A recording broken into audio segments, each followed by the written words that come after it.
Be sure and tell them Large Marge sent ya.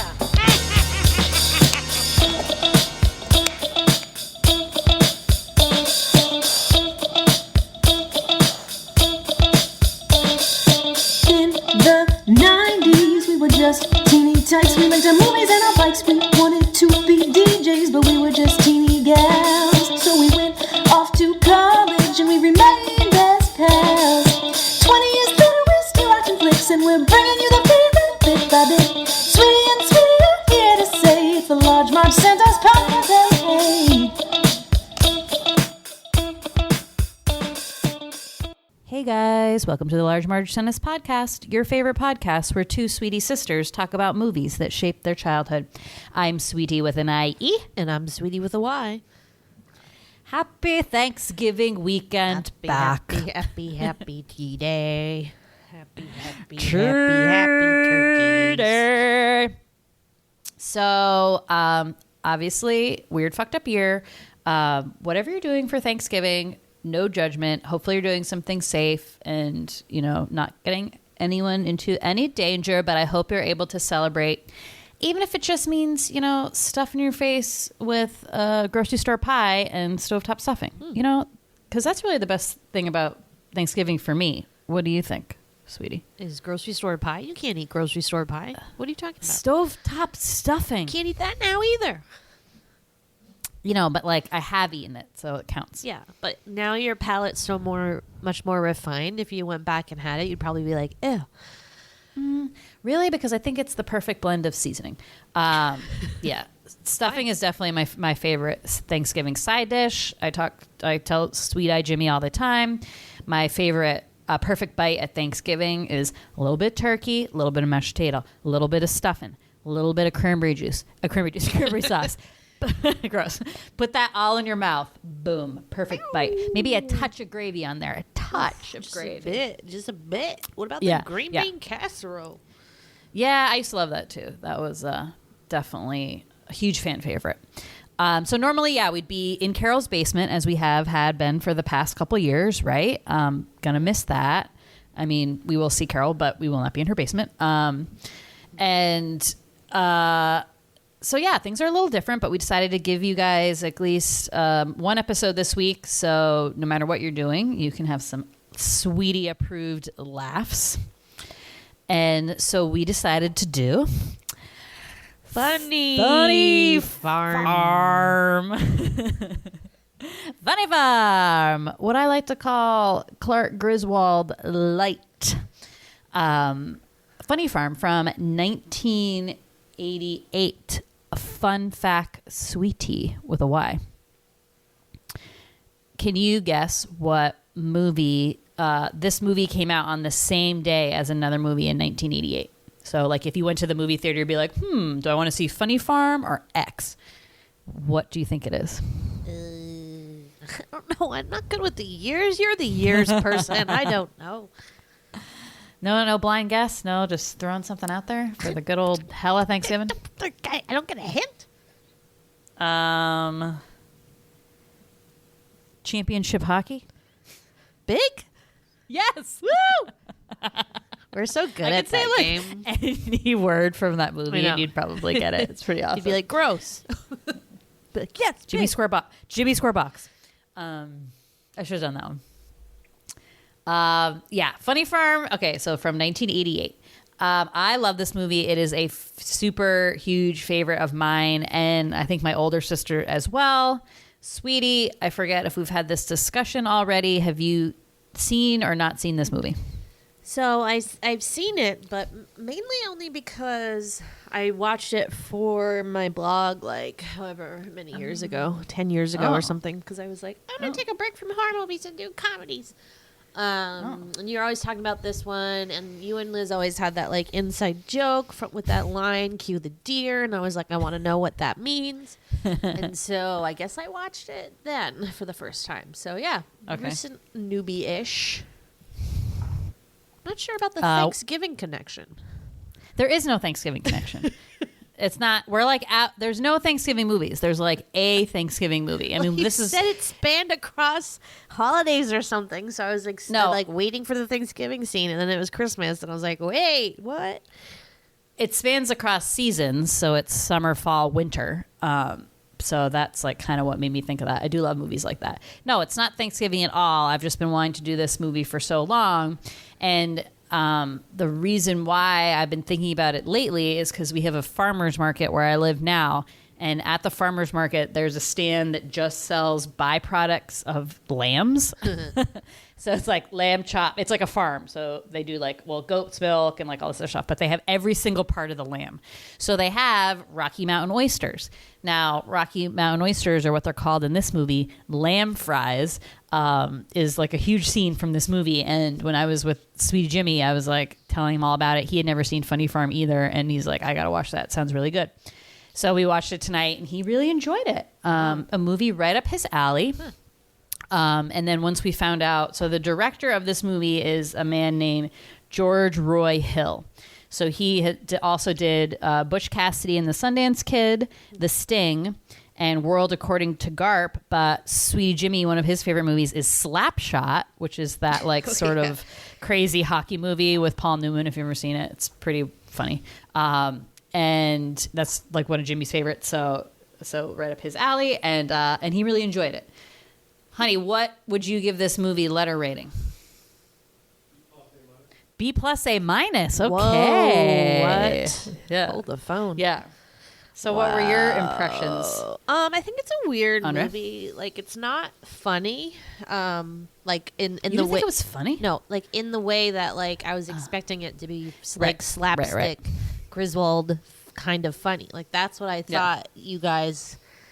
I don't know. Maybe I just confused this with Christmas Vacation. I don't know. Yeah. But I was just expecting more like gags. And I mean, ultimately, like nothing really went wrong that like wasn't out of their control. So it's like not like Money Pit where like they're just like digging themselves further into this like shitty situation. But it's like actually a fine situation. And I'm confused why they have to jump through all these hoops to sell the house when like literally those people were like gonna buy it like before they even met anyone. Like. Well, they were worried that the town would like scare them away, but it's not like the people nothing were wrong like with the town, yeah, actively like really against them. Yeah, Aside that part from is like the a little bit of a mailman, hole. They were. It was But fine. But I think like now upon watching this and being older and also like a married woman, it's like more like a story about like their relationship Yeah. and how It's like, like "Ugh, I didn't really sign up for not this." great it was. Yeah, and how like hello, like communication problems, Well- like they just kind of like jump the gun, especially at the end about like breaking up, and they both are obviously like kind of bad people in like a way, and I never really saw that. Chevy Chase plays the same character all the time, right? Like kind of dim-witted, means well, but then there's always sort of a weird psycho undercurrent, let's say. In this one, he seems kind of like a narcissist, maybe. Yeah. But then I didn't really think much of like the Elizabeth character. Now watching this, the Elizabeth character, I'm like, that bitch is a psycho too. Why? Just because she They're ate perfect the for apple? each other. She is weird. Okay, That was like she's the just only like time she showed that, and she was starving and wanted to eat. she's weird, and the whole context around the way her reaction to his novel, and then I mean we'll go What? into this like he like kind of secretly writing that book and not telling them, and kind Okay, of like what? You drank Yeah, the I don't- male Kool-Aid. You've been No, listening to no. Jimmy. This is the No. complete opposite of my No. interpretation, which was like, I think he she's sucks. strange. He's a psycho. You would not break down in tears crying if your husband forced you to read his entire shitty novel on your anniversary where you thought you were getting like a nice gift or something and he gave you his yeah. Well, again, so novel? that's like his narcissism, but I don't think I would have delivered that like critique the way she did. It was like super cold-hearted and strange, and I don't know what like probably spouse would terrible. ever do that. Too bad. You say, wow, like this needs some work, like I don't really like it now. It's one thing to like lie and be untruthful, but you don't like sob and like think it like like it's the end of the world. Anyway, we'll go into it. We're way too deep already. So yeah, so I've always really liked this one. I just love like all the little touches of the little town, all the different characters. I think there's like just enough kind of hijinks going on, and it's totally wackadoodle, but it works for me. It works. So who is in this movie? So Chevy Chase, Not obviously. in this movie. That's my question. Yeah, so it's Chevy Chase, and then his wife Elizabeth is played by Madeline Smith. I don't really recognize her from anything else. Yeah. And then I didn't really recognize any of the movies she was in, except for two. Me neither. It's like, yeah, whoa. They had like a screenshot of her on an episode of Cheers. I was like, oh, okay, cool. So those are the two lead actors, and then all the little people who make up the town are like sort of various character actors that you've seen throughout, it's like a yearbook of 80s movies, oh, it's that guy. Oh, it's that woman, whatever. So the ones that I found were Alice Drummond, who you might know as the librarian from Ghostbusters, and their little footballs, Ray Finkel's mother, Yes. Ace Ventura, right? Mm-hmm. So she's classic. She's the little woman, Miss, what's her name? Dinge? Dingle? The antique store? Dinkle or something. It's like a really funny name. She owns the antique store downtown. Sweetie, you're next. Who else is in the film? We've got the ulcer. I mean, let's be real. Does he actually have an ulcer? The actor? I mean, he's like choking down Pepto-Bismol or whatever again. And it's like, okay, I think he actually has an ulcer. When Jimmy got to that scene, he's like, wow, he's doing that again. That's like his thing. Like chewing I'm telling gums. you, he's got it. He's got the ulcer. But I mean, that guy has made like cashed a paycheck on that same character movie after movie. It is uncanny. It's so good. He has no range at all, and he is fucking cashing the checks. Good for him. Good for him. I know. That actor is Mike Starr, if you remember. Yeah. If okay, you remember. here's No, another I one. don't remember. Who knows that guy's name? Well, Nobody. Well, I like to say the names. I just don't like to say, oh, that guy, because I feel bad.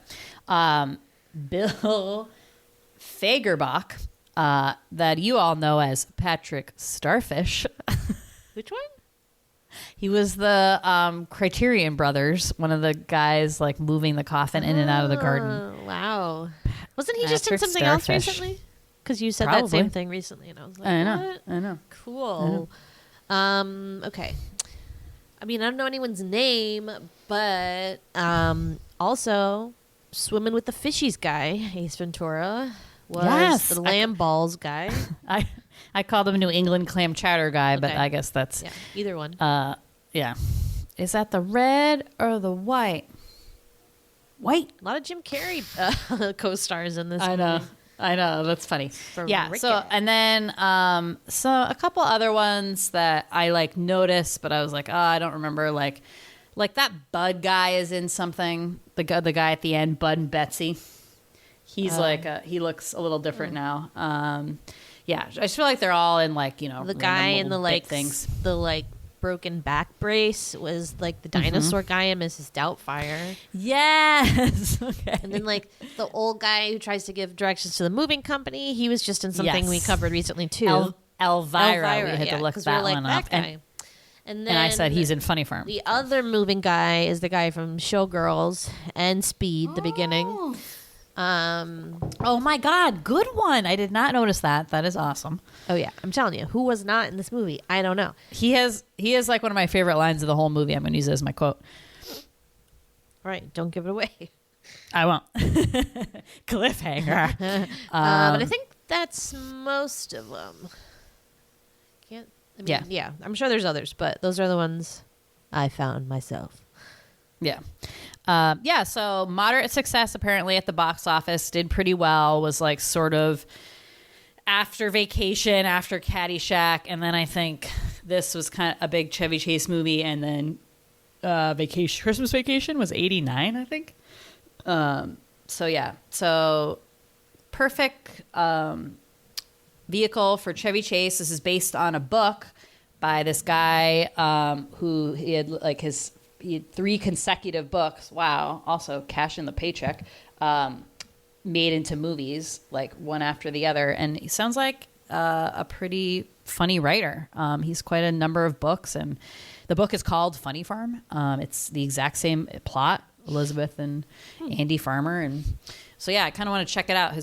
All the reviews on Goodreads are like, these books are hilarious. Like if you want to like pee your pants while reading, like this is the book for you. So it might be a Sweetie book club opportunity. Not this one, but maybe some of his other ones. Yeah. Yeah. So, okay. Like let's talk about it. One lost moving truck at a time. It's time for the Sweetie synopsis. Yeah, Sweeties. This ain't a bridge. It's termites holding hands. Good one, moving guy number 2. I don't get paid enough for this. I would go over that on a skateboard. Yeah, I like that part.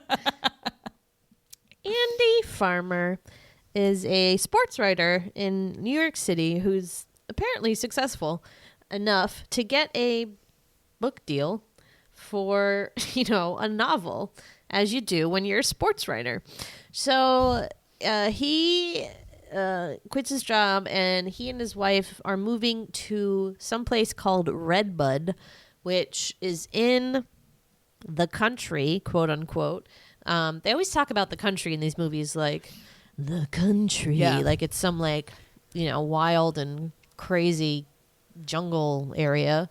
Yeah, I mean, why they don't call it Vermont, I don't know, but it's definitely Vermont. They filmed in southeast Vermont. Redbud is a made-up town, but they did actually film in some town that has. I'll have a funny story at the end about that. But once you see that covered bridge, like hardcore Vermont, it's very, so Vermont very only is Vermont. only allowed to have covered. They're the only ones who can have covered bridges. It's just very like classic Vermont. That's like what you kind of the only place you see. There's views of the mountains and stuff. So once you've been to Vermont, you're like, dang, that looks like Vermont. But I wonder why they didn't say. That is strange. I don't know. So they get to their fantastic, beautiful new little farmhouse. There's like a pond with ducks in it. I guess they're the same ducks they met when they first came to see it.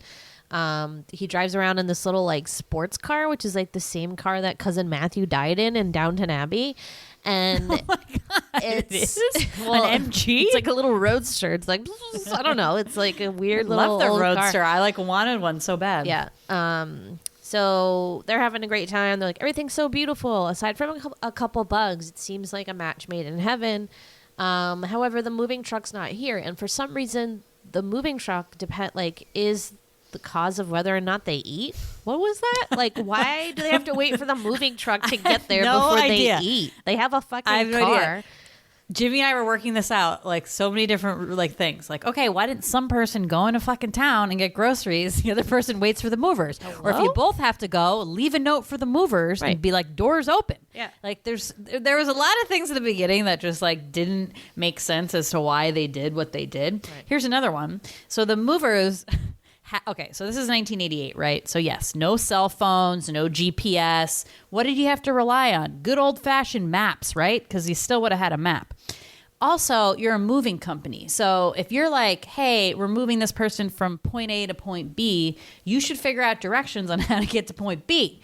Instead, they're relying on a hand-drawn map that the customer has given them. Well, they don't know that he drew seems it. Incorrect, but like still, like you should be doing the work, right? Like you should fucking figure out where to go. Yes, they should have brought a map, or they should have a map with them anyways. Like, Yes. 1988, things were much more dire, and like you miss one sign and you're fucking toast. Like, see you never, Right. dude. Like, So that's what happens, and it is not the farmer's fault. The one sign that says the town is this way gets taken by sign hooligans. Remember that old thing where people would steal road signs? I guess. no one ever wanted our sign. Old Orchard Seems Road. dangerous. I don't know why. Who wouldn't want to live in an old orchard? Who wouldn't? I know, it's so cool. Hello. I think you were. Were you like talking? Guess not. Yeah, they missed the sign, and so they're however many 5 miles away. So no furniture, and like I said, no food. Don't know why they packed all their food up in boxes, and that's the only food in the world. So they sleep on like the picnic blanket on the floor, and a couple smaller shenanigans happen. There's no phone. Someone was supposed to like install a phone in the wall or something, and they didn't. They have a terrorist for a mailman who like drives this like old beat up truck, and he's like, I don't know, crazy, and throws their mail at them, and his car backfires and scares the ducks. So, he's a terrorist. Well, so they live 5 miles, sounds like, from kind of like civilization and the mail route. So they learn that like the mailman is like pretty pissed off and liquored up by the time he gets to their house. So he just drives by like a maniac and throws the mail on the ground. Good mailman. I mean, I've seen some crazy mailman that really takes the cake right there. You've seen some crazy mailmen? Tell us about some of the crazy mailmen you've seen. Oh my God. One time we were on Cape Cod in Chatham, and we were biking around, and this mailman was like totally in one of the little white trucks, like delivering mail and driving like a lunatic, like literally almost killed somebody. They're on the other side. It was crazy. It's confusing. No, he wasn't. He was on our side, but he was like weaving around cars, and it was the like steering wheel's on the it other was spooky. side, Anyway, like in Europe. yeah, but you still go on the this UK. the right side of the road. In Europe? No, here. I think that's what Mailmen, makes it work. their steering wheel is, but you still have to be on the right side of the road here. Right, You're but not- the reason why it's like sort of makes sense in the UK when it's on the other side is because you're always like on the opposite of the road at the side that the steering wheel's on. Like that's the way you're going. So, or like I don't know, maybe not. Whatever. It just made sense in my head. Now it doesn't. That's the same here. That's the same here. Your steering wheel is the same side as the road line.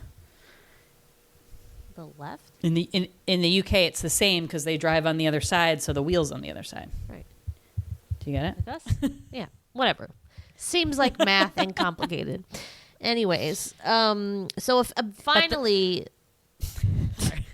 We're done. But the tricky thing We're with the done. mail truck is because it's like you're in a car that was made in Europe, but you're forced to drive Yes, here, so that's it's what I'm confusing. saying. That doesn't give the That's guy what I was any, trying to say. like, there's no excuse of erratic driving just because your steering wheel's on the wrong side. Or that, Just wanna say. somebody's 5 miles away. I mean, it does beg the question, can they do some kind of like post office situation where the farmers have to like go and get their own mail? I don't know. Yeah, P.O. Box 276. Come Yeah, on. hello. Drive it to town. Look it up. That was our post office box, by the way. We were like one of the only people who had like, very few people had post office people in boxes, East but Ham for did, I some feel reason like. we had We one. always saw people And did we there. ever figure out why? Remember, Mom was like, "I have a story about that." There's like no. Did you ever tell us? What? The mailman held a grudge? I mean, like, I'm pretty sure No. everybody did on our street. Like, I don't remember anybody having the mail delivered to them. Like, I don't think they did it where we lived or something. Maybe that was the reason. I'll have to ask Mom. Yeah, on let's that ask Mom Thursday. the history of the East Ham post office. Or just like East Ham in general, because I mean East Ham had 2 post offices. It was that it was No. that large and happening. And you saw everyone you knew and their mother literally at the post office. So like everyone we knew. Everyone. The only thing we got delivered at our house was newspapers. I don't know. Maybe we Maybe should North East Ham didn't have like a rural route, or like didn't have. I never saw them a mailman dropping off. until I saw Yeah. the Contis come and I Hingham, and know. I was like, "Who is this?" It was one of those weird things where you like don't grow up with one, so you think everyone has a P.O. box, and you're like, "Whoa, that's a lot of P.O. boxes." Okay, this is crazy tangent. So crazy mailman number 2. Number 3, the Elizabeth is, huh? I don't think we made a list yet. Okay, We just well, we don't started need to. random numbers. Yeah. Okay. D. So Elizabeth is digging in the garden. There's like a little raised bed kind of situation. She's going to make a little vegetable garden. Cool. She's digging away and hits something hard, and then kind of figures out that it's a coffin. So they call the local sheriff, and the sheriff shows up in a taxi nonetheless. The poor sheriff, or police chief, I think he's sheriff. Sheriff Ledbetter, failed his driver's test, so he has to be driven around all the time in a taxi. He's kind of adorable, Except though, he's so like also you don't mind. sometimes drives himself and drives into lakes and stuff. Or Well, like ponds. right. So, pretty funny. well, that was because he was doing driving time. He was, doing driver's ed, essentially. Anyway, so there is a coffin buried in the garden, and they find out that the guy who owned the house, like it was something that I didn't get this either. The story's confusing. Wait, he had he had a wife and then a mistress, and then he like left the house to the mistress or something. No, to the wife. And then the mistress got $10,000. $10,000, and the wife was pissed. So when the guy died, she just put him in a box and buried him in the backyard. Why is that and punishment? He's dead. Who cares? Yeah, and that was like having the last word, and it's very important to have like the last word in town or like the last laugh. I didn't get it either. It didn't make sense. So that's a little spooky. So the body gets carted away, and they're obviously a little shooken up. But you know what? Like, whatever. The body's gone. Like, what's done is done. They can move on. So they try to live their life. So main thing is that the big plot kind of weaving through all the little hijinks is that Andy is trying to write this novel, right? And so he goes up there. He has this big idea to write this novel about 4 poker buddies holding up a casino. It's called The Heist. So he goes up there, and it's kind of like writing a couple words every day. Doesn't seem to be doing that great, right? Is struggling a little bit. Yeah, he's got writer's block. Doesn't really. I think he's beginning to realize, okay, it's a lot harder than it sounds. But then they're also exploring this new world of this town, Redbud. So they go into town one day, and they, because like Elizabeth is really shooken up. Was this after the snake part? Maybe. Yeah, I think so. Snakes in the pond.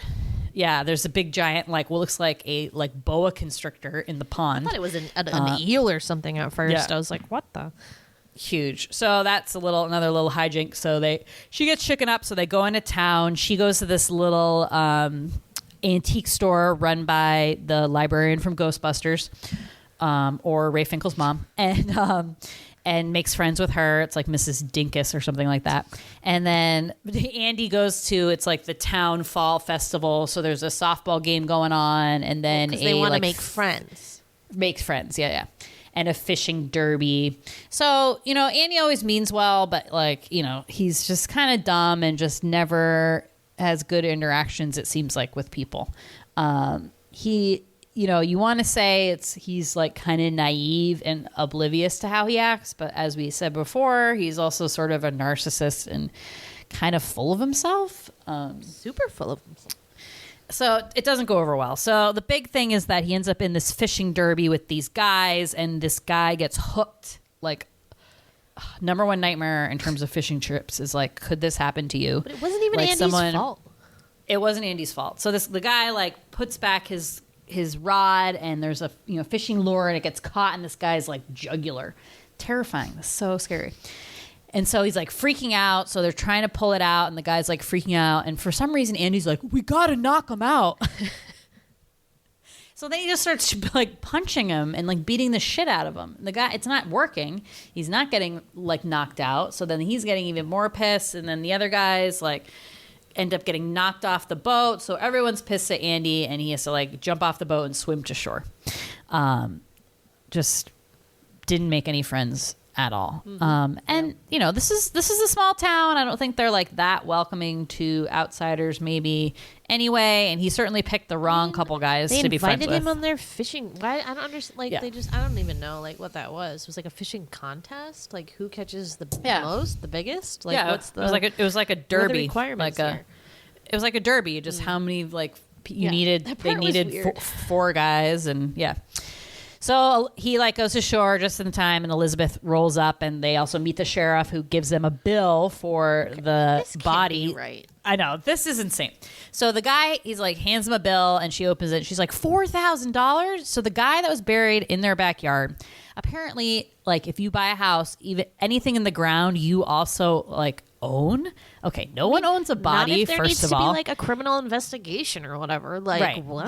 There's no way you would be in charge of like burying a body that's on your land that's not yours, or you're not related to, or you're not you're involved just paying in. For the like disposal. Well, they would just like burn it in the whatever. Like nobody's throwing a fucking funeral. Pauper's grave or something. Exactly. So then the dumb little sheriff is like, well, we thought you wanted him to have like the best send off.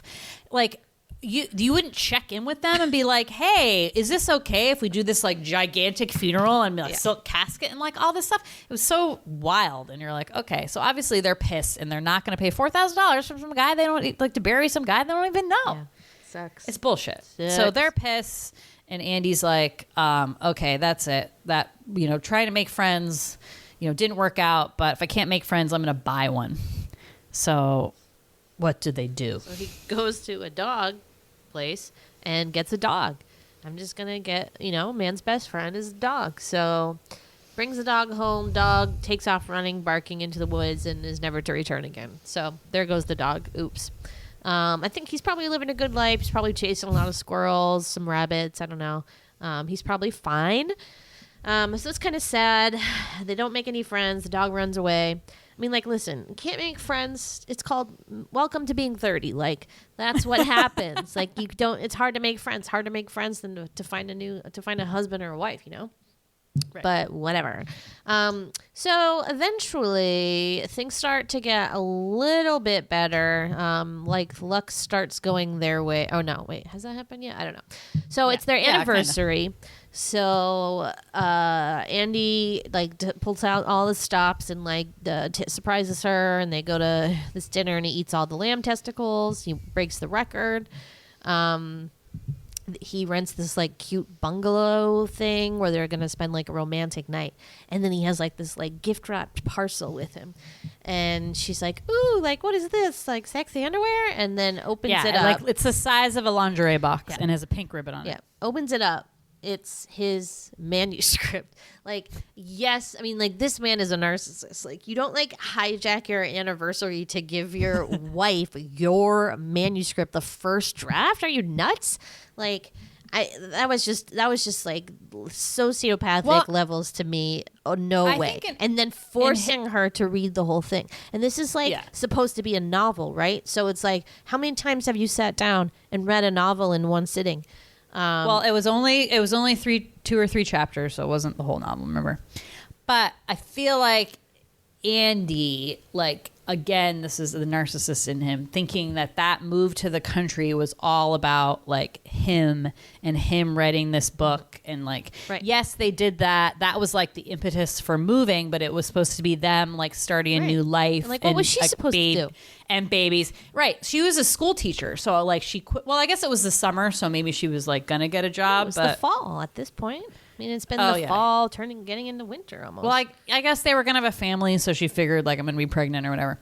So I think that's, his thought, and he was thinking, oh, she's just going to be so happy for me because the reason we moved here was because I could write, and I did it. And he felt that was, a gift to her, which, again, is, I think you're being a little too self-centered and thinking this was more important than it is. Yeah. And then trying to have her read it. But he was very, very excited her to read it. She's and he really doesn't want to. Very cocky. Read it on your own time, not on our anniversary night. I'm sorry. This is the craziest thing that's ever happened to me. Watching this scene, I was like, what is happening? I couldn't believe it. But he really expected her to think, as someone who's never written a novel, I know he was a writer, but to just sports writer, your first crack at it to think oh my God, this is going to be so good. Yeah, it's just a testament to kind of his personality, which is too bad. So she reads it and kind of, as I was saying in the intro, bursts into tears and just immediately says how horrible it is, that he needs to burn it. So obviously, what is his reaction going to be though? I mean, I don't fault the reaction that he had because I'm sorry, that if it was my spouse, there's no way I'd be delivering that message that way. It seemed cold-hearted. They both, in my mind, kind of wronged them in some ways. In that moment, freaked out that oh my God, he is the reason they moved there. The reason their future and he's a terrible income writer. And he's a terrible writer. What are we going to do? I think it was more of that that kind of desperation. Right. And what have I gotten myself into kind of thing. Right. Exactly. But there has to be, and what I always feel and now watching this, I'm wow, they I'm not sure how long they were together, but they don't seem at this point the greatest couple. They do really seem they're kind of gelling in the beginning and they're really understanding each other and they're kind of hot and heavy too. So like, are they newlyweds? Like, I don't know. But it seems like here they're like really missing some like key communication and really like, you know, things that would make a marriage work. You just like know how to talk to your spouse. You know, like this is going to set them off or like this is going to make them unhappy. So maybe they just like haven't been together for that long. Anyway, so that is sort of is the tip of the iceberg and what starts the kind of going down a road to eventually breaking up. So But next, then Yep, go things ahead. start getting better. yeah. I forget why. Well, they're driving home and another roadside. Oh, they're like making out in the car because they make up, and they're making up because he kind of says, you were just being honest. Like they both sleep on it and they, you know, say the right things. So they're driving their little roadster home, and those stupid kids who stole the sign in the beginning steal another one that says dangerous curve, and they fly off of God. this I was like, curve. are they dead? And basically should have died. was I like, mean, it is should have this been in a Beetlejuice? giant This is explosion Beetlejuice. fireball. Oh, totally. And all that happens is he breaks his arm, which is like pretty bad, but she is nothing happens to her. unscathed. Yeah, she's unscathed. In I mean, it was the like a roadster. convertible with no top. I know. Yeah. The thing would have crinkled like a sardine can. I mean, I don't know what is the rationale behind that.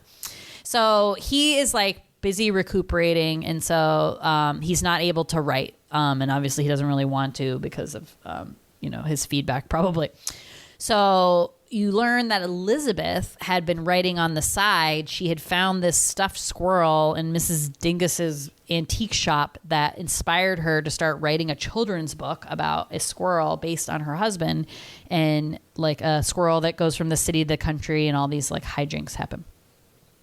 So she sends the manuscript in longhand to a publisher, and they children's return book. it all typed up with a check for $5,000. I mean, she sells it like outright, which is Get great. it, girl. So, she comes up to him and has to confess, like, it was going to always be a little weird, right? Because that was his dream, and then suddenly she now Not to has be a taken it children's over. book author. Those are two And that- completely different writing things. No, but If she she- is now the writer, and she wasn't, and So? didn't have that as the It's not plan, like you and get it was assigned also a thing. She is immediately successful. Yeah, and he's I don't care he's who- a I don't jealous care- man who's just like, of No. course, you do it without trying, and now you're just going. My thing is, if she went to him and was like, hi, I'm interested in writing a children's book, he would have like poo-pooed all over that and been like, you can't be a writer, I'm a writer.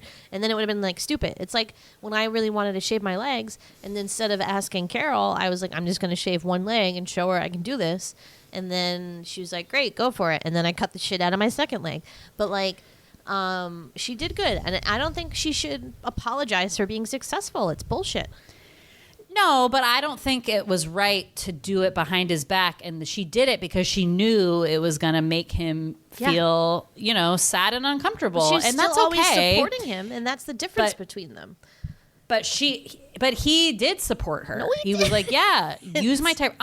Andre, there's no way anyone would not feel jealous of that. If that's all you wanted to be was a writer, your spouse turns around, like secretly writes something, sends it in, and immediately is It successful. wasn't like a slight against him. She was just trying it You out. would be, no matter who you are, if you were the nicest person in the world and you love your spouse so but much, then you would still be very, you can be very jealous. upset. You can be jealous, but freaking out when your publisher comes and is like, we need to get your book because this is your first deadline, and stealing your wife's work that she's already sold to a publisher and trying to pass it off as your own, that is a whole other level of like psycho. I'm sorry. You cannot explain that one away.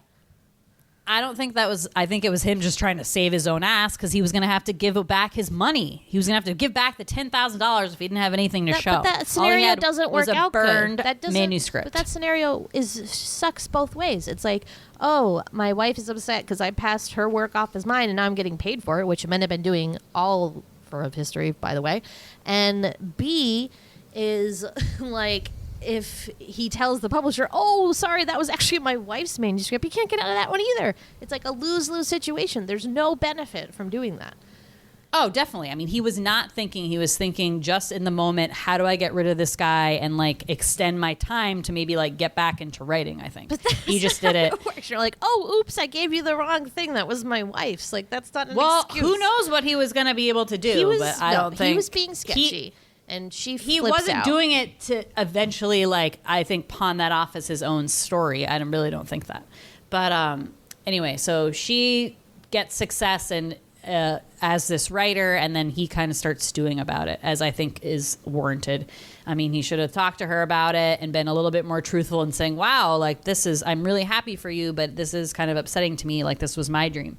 And, like, I thought it was going to be for me. You have the same dream. I don't understand what this, like, only I can be a writer thing is. But I think he was realizing that he also was not good, that he wasn't going to be a writer. So it was him realizing he was never going to do it. So he kind of starts like falling basically into alcoholism and is like drinking all day and is like up at night doing like shady things with those like brothers around town who did all like the little handyman jobs, the Criterion brothers. So they start to move apart. Like he's never awake when she is, and she's kind of busy writing and has her own life now. So they're really moving in two separate directions. So as Sweetie says, his publisher comes and demands like the manuscript. He doesn't have one, doesn't want to give back his advance, so just gives him the children's book manuscript of Andy the Squirrel, that she wrote. So the publisher calls and is like, oh my God, we love the manuscript. And she answers the phone, and here she is thinking like he submitted a manuscript of his own. She's really proud of him. Turns out it's her manuscript, and she's fucking pissed. So she goes up there, throws all her clothes in a suitcase and says, I want a divorce. I don't know. Again, I think you should talk about it. I don't think that's just, again, seems like a couple that just like has never had a fight and like never had. I mean, it was a pretty big deception. Like, I will say that, but like fucking talk about it and be like, yo, I know you're in a low place. Like, why'd you do this? Like, it doesn't mean you can't take some time, but like she immediately just is like, I want a divorce. That's it. I mean, I'm on Team Elizabeth. He's a psychopath, and she should get out of there. Like, he's just like sucks. I'm sorry, he sucks. But yeah, so she decides to so she like throws her stuff away, and then they like consult their lawyers, and at some point the lawyer's like, hey, listen, this won't happen for like a year. So then they're like, fuck. So then they decide to like, this is what I also don't understand. You can like forego getting divorced if you sell your own house together and split it. Like, yeah, it was a. What's the it end didn't make game? any sense to me. That still doesn't make them divorced. Yeah, like because they're sitting in the lawyer's office and they're like, "Who wants the house?" And he says she doesn't want it. He doesn't want it, and she says she wants it. So wouldn't that be like, okay, fine and dandy? Like, you want the house, I'll leave. We will get a divorce in July or whenever they could get the divorce. Mm-hmm. But then they suddenly are at town hall asking the members of the town if they will act like Norman Rockwell paintings so they can sell their house easier. I mean, what? And they're very concerned that they're not going to be able to sell the house because the townspeople are so bad. But like we said, like the townspeople don't really interact with them. Like, why would that have any bearing on like selling the house or not? It doesn't make any sense. And like the house isn't in bad shape. It's not like the money pit. It's not falling apart. They don't need to like put on an act. It's literally a beautiful, idyllic house and little farm situation. Like it would go like hotcakes. Like, forget it. Calm down. Yeah. It's weird. But so yeah, the townspeople pull together. There's like this one, I don't know how this works, but there's like one interested buyer who comes in their wood panel wagon and shows Wagoneer. and the townspeople are killing it. The mailman fucking like pulls out all the stops and like comes into the house with a fruit basket, and he's like actually more creepy than I thought he would be. I know. So wait, so put a pin in that. So they had told the town if they sold the house, they would get $15,000. The town would, and then every person who did like an extra special something to help sell the house, like acted like actual really nice and neighborly, whatever, would get a $50 bonus. So this is like real incentive for these people to be like real do-gooders, and act completely opposite. It's like a one-time thing. Like even if you do 10 Norman Rockwell acts, you still only get $50, right? I don't know how the whole system worked, but yeah, as Sweetie said, these buyers come, and I don't understand why is it like, oh, Like you make an appointment with the one at a homeowners, time? and you're like, yeah, You and you're like spend the staying there and weekend with hanging out. Yeah, so it's just like over the top, and all the townspeople are dressed in like caroling outfits and like staying all night at this farm, like outside singing and partying and ice That's skating. what also did not make sense. Like, why were the townspeople like hanging out at their house like all the night. time? Why is this an all-night rager? And it's the same group of like they 10 live people. far out of town. They just kept Like, using they the live same shot far over away. and over again. It was just I know. like the same 3 people like in a group, like la la la la la la la la. So it's like the buyers are Bud and Betsy, and they like show up, and it is very idyllic. The house is all decorated so beautifully, and everyone is just making it seem like a place that they really want to live, which is, as we said, it's not that hard. Like it's not. It's Vermont. It would be a pretty. It's an easy sell, yeah. And they like really wanted to live there. So at the same time, Elizabeth and Andy are just kind of like at the end of their rope with their marriage, and are just kind of barely tolerating each other, to try to sell this house. Though, as this day progresses and they realize like how great the town is, it's almost like they were enmeshed in their own problems too much. Maybe they're both kind of narcissists, that they like didn't see what was going on around them, and that was like kind of like a nice place to live, that they did really want to be there. And then so they decide, the people who come to see the house, they like definitely want to buy it. So they show up and they give them a piece of paper with the number written on it and how much they're going to pay them for the house. And it's like way above asking. And they're like, we want all of it. Like we want all of the furniture, like everything in the house, the dishes, and your dog. You can't have like, my dog. what? Like, what the fuck? Like, make your own life. Like, what are you doing? You can't just like carbon copy someone's like set up life. I mean, you can like say you will, but you actually have to do it. You can't like buy it. So that was kind of weird. So, but this is when the farmers realize like, oh shit, like we don't want to move. We love each other. So all that, the fight and the sort of betrayals is water under the bridge. And they're like, hell no, we're not moving. So as Bud and Betsy are leaving, did you notice he was like, you're going to hear from my lawyer, farmer. Yeah. Like, about what? Right. That's like, what I was thinking what too. Like, grounds? you didn't sign anything. Like, they listed Yeah. a house and then they didn't, until you sign Right. that anything or give the money or whatever. It ain't yours, buddy. I don't know. Totally. Like, It was so weird. very I don't know weird. what to tell you. I don't know where these people went to law school. I know. Wasn't here. So strange. Like, did you put any money down? Anyway. So they decide to sell the house, and they go and they tell the neighbors or the people who had helped out, and were promised $50 and all this money. And they're like, well, good news, we're not moving. And they're like, what about our money? And they're like, well, like it's the circumstances that have changed. And they, of course, flip out and start chucking snowballs at them. And they have to hide in the house before there's a big riot. But then they are pissed. But then they find a way to get them. Yeah. They pay them the money. They pay them the money, or they like Yeah. put it into the baseball team or something. No, they gave everyone $50. Okay. As they Good. said. They better. Yeah. Can't stay there pulling that shit. So then it's springtime, and you find that Elizabeth has written 2 more books. She's pregnant. And Andy is like the sports writer for the local paper. Right. So Stick to what you everything know. Stick to what you know. Everything as it should be, and everything righted itself. So it really was a funny farm. The end. The end.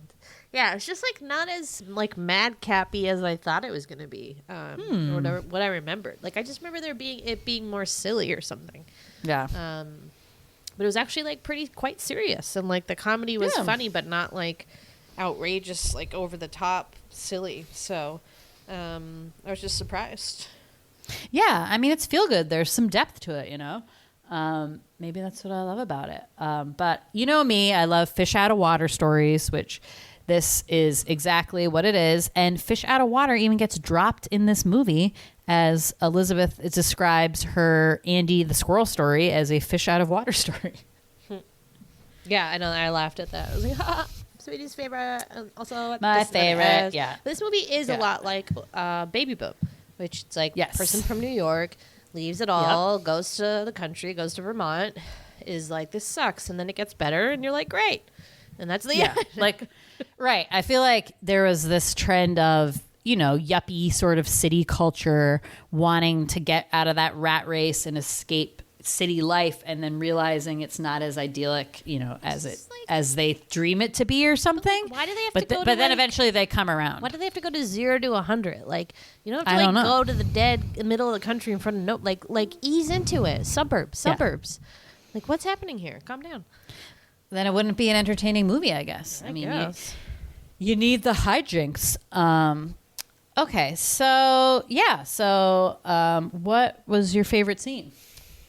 I just really enjoyed the scene of the police chief driving his car, and like everywhere he would just like cause shenanigans driving in his car. I just thought that was pretty funny.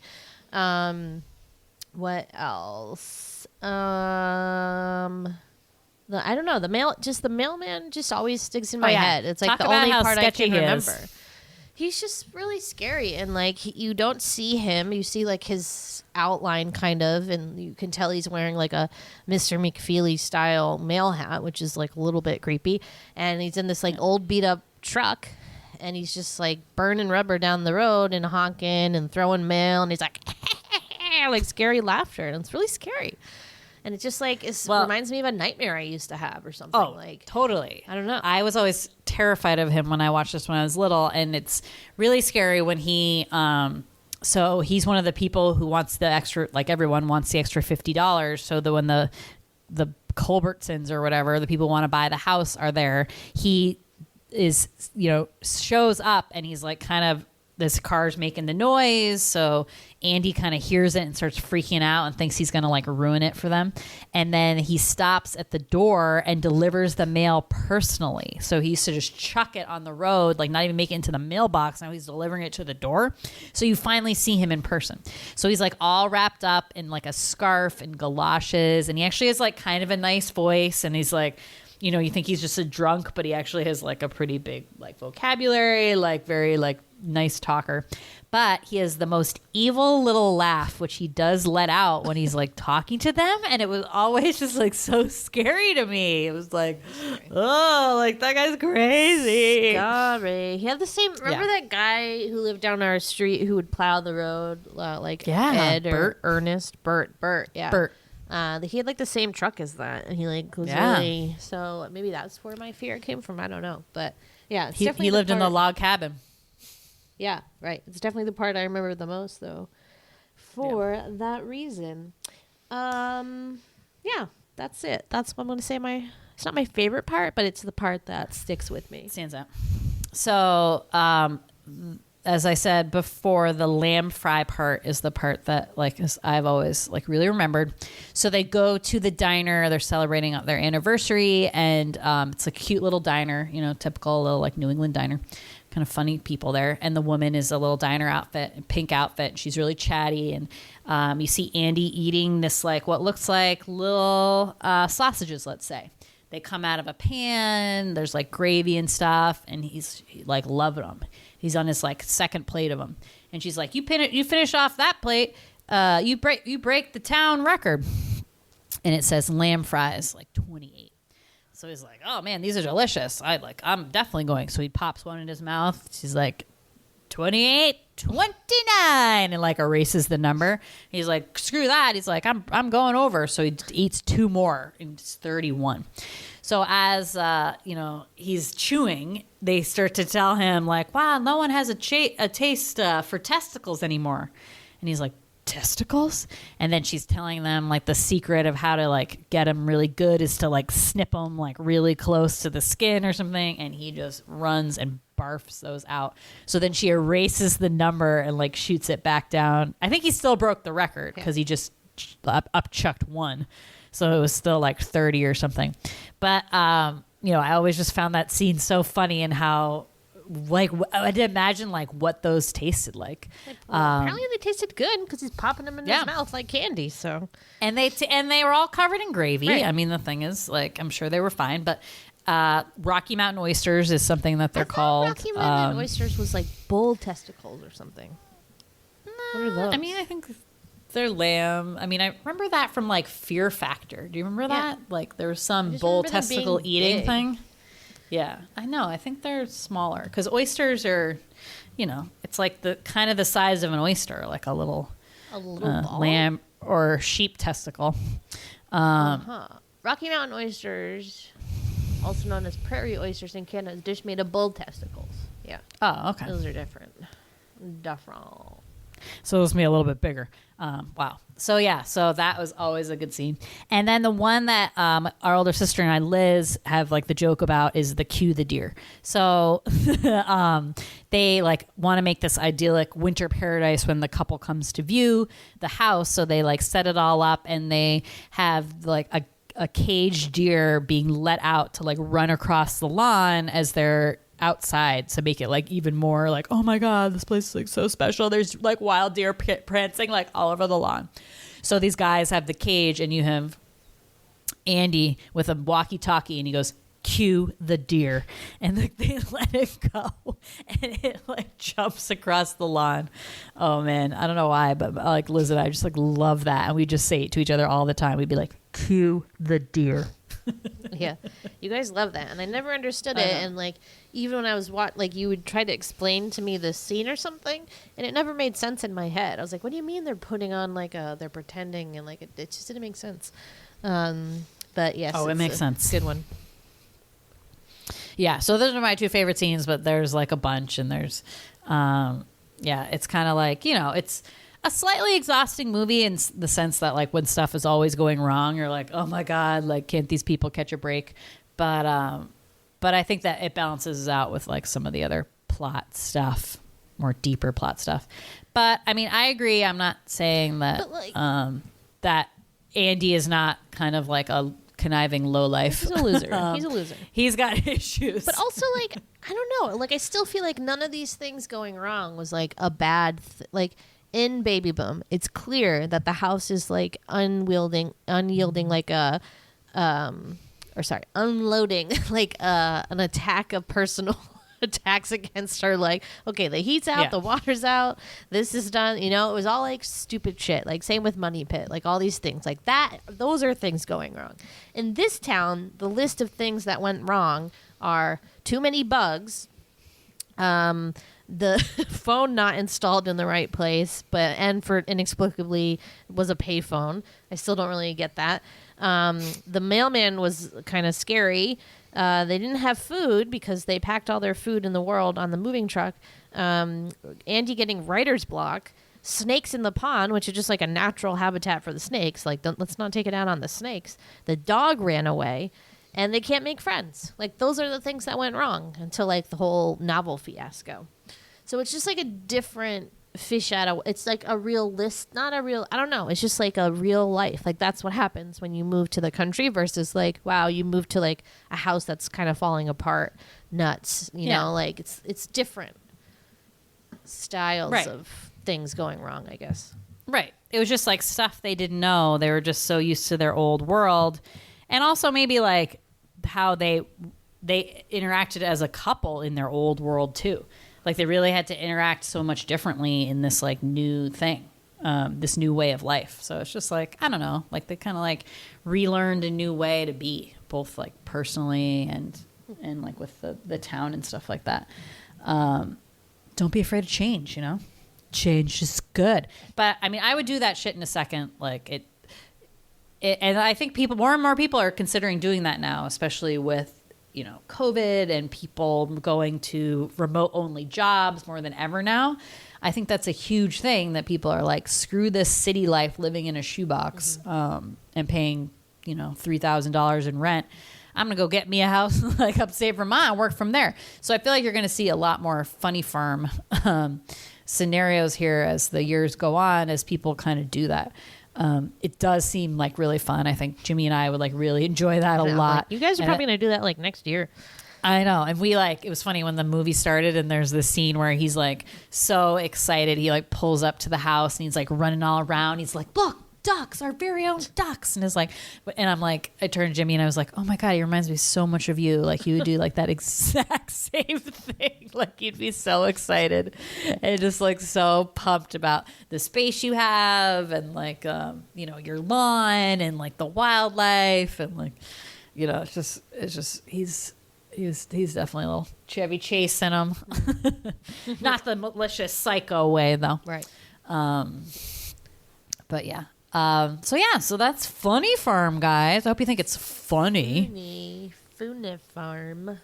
I feel like I had a question, but sorry. My question is, if you were in a large moving truck and you had to get over this precarious, covered bridge, would you go super slowly, or would you like gun it and like get through it as quickly as you could?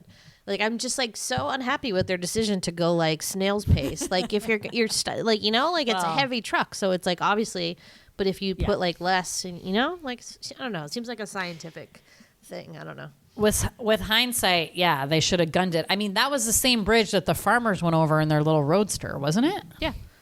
Yeah. So, and they had no problems. Yeah. So it's like this rickety ass bridge, as we said, like it's terrifying. Like the front wheels like fall almost down into the bridge. I don't know how they were able to reverse out of that. I know. So crazy. Yeah, that is some fucking sketchy shit. And like, who rebuilt that bridge? Like, why was that bridge like that? So crazy. Really, I mean, usually I think with those, they often have signs on like what vehicles can cross them. So I'm assuming like maybe like no heavy vehicles can anyway. Yeah. Right. But those kids probably stole the sign, I mean, I'm sure. They should put that back. No trucks allowed. So I forgot this like one bit of trivia. So wherever they filmed the town center, so where like the antique shop is, that little gazebo and everything, is a real town in Vermont, and they filmed this. In the movie it's supposed to be in the fall, but they filmed it in like spring or summer. So they had to dye all the leaves so it looked like it was fall, and it caused all the leaves on the trees to die and kill the trees. Makes sense. So they had to pull out all those trees. Only one tree survived. So they replanted all of the trees, the town did, on that town center. And so there's one tree that's taller than the others. And that's because it was the only one that survived like the filming of Funny Farm. We should do a Sweetie pilgrimage. I know. It could be fun. That could be fun. That would be fun. Vermont's adorable. I mean, Jimmy's aunt and uncle live up there, so I've been a lot more since we've been together. I've literally had never been to Vermont before I met him. And have you ever been to Vermont? Didn't we go one time with Mom and Dad? I remember getting like maple candies. Never? Oh, maybe we did then. Yeah. Let's ask. That's like a Carol. New Hampshire thing too. Add it to the list of things to ask Carol. Yeah, it's really cool and beautiful, and it looks just like this movie. I mean, it has not changed a bit. It's just so rustic, and there are tons of like these little dirt roads, and it's just, it's awesome. But very rural, and yes, you can be like very far apart. And they do really have all those cute little like small towns and the little like town centers like that. I mean, New England has that too. It's very New England, Massachusetts. I mean, it's very like a New England thing. But yeah, take a trip to Vermont. It's a good time to go. Their COVID numbers are good, so it's a good place to quarantine. But don't spread it there. But yeah, love this movie. It's just really cute. Hadn't seen it in quite a number of years, so glad we got to do this little watch for T-Day. Yes. Have you seen Funny Farm? Come find us on Twitter at The Sweetie Club or on Instagram at Large Marge Santos. Thank you, as always, for listening. Bye. Bye. Chevy Chase, definitely rip artist. I was going to say the mailman's a rape artist, probably. Just thought.